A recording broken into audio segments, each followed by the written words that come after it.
Trust me when I say I know the feeling. You just haven't gotten fully confident in your abilities yet as a filmmaker, but the more you get out there and actually just try things, whether they work or not, you realize, hey, I can kind of get a cinematic shot anywhere.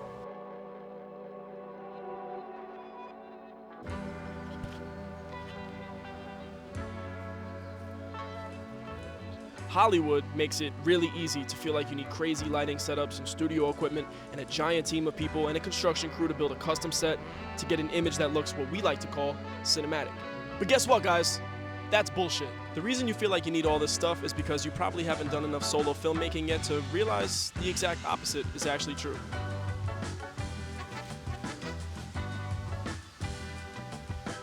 When you just get out and film yourself, there's a lot you realize pretty quick. Number one, I don't want to carry around 50 pounds worth of shit. Number two, I don't need a super fancy camera.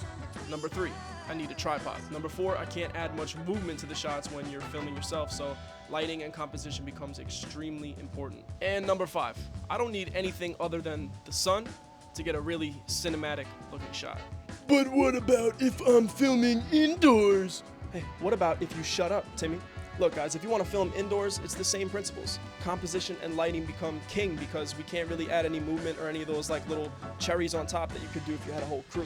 Use practical lighting in your house. Consider picking up maybe like 2 medium-sized lights that you can use and position around the house. A lot of times people feel like their house is messy or it's not the fanciest house in the world and they think they can't get a good shot.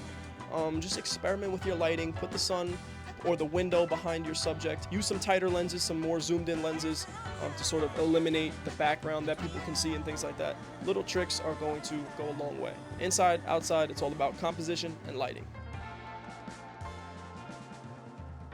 One of the most important things that I learned by actually putting things in practice and not just watching others is that you don't need some rich, fancy neighborhood to get good looking footage.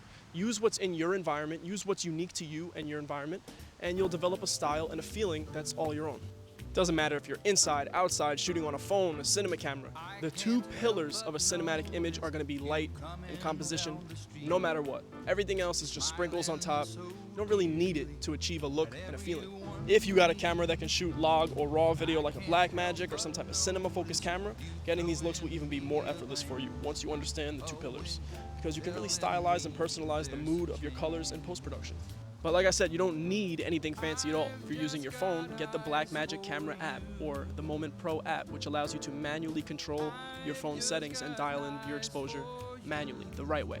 And this will make a big difference when it comes to your image quality and consistency.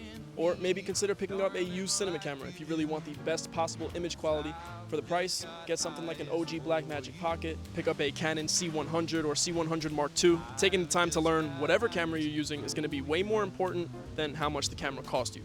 And now, since you watched this far, I'll give you some pointers on how to improve your composition, your lighting, and just your general solo filmmaking abilities. Rule number one, use parking lot lines and curbs for leading lines in your composition. Rule number two, shoot at golden hour or really early in the morning for the best lighting. Even though I'm not doing that right now, it's really important.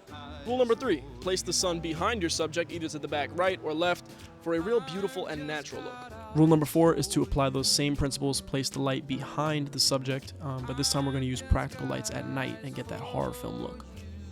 Rule number five is more for indoors. The room around you may not be super neat and tidy, but if you can at least straighten up the area that's gonna be shown on camera, things will look much better. Rule number six, shooting at a low to the ground camera angle is basically a cinematic cheat code.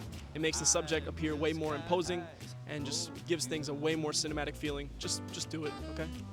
Number seven, look for foreground elements. Number eight, use the shade when filming on bright sunny days. Rule number nine for all my manual camera users out there, place a bag or an object where you want to sit or stand and then focus on that so you can dial your focus in and then make sure everything's nice and crisp. And of course, number 10, the good old rule of thirds. Use it, break it, don't hate it, don't skate it.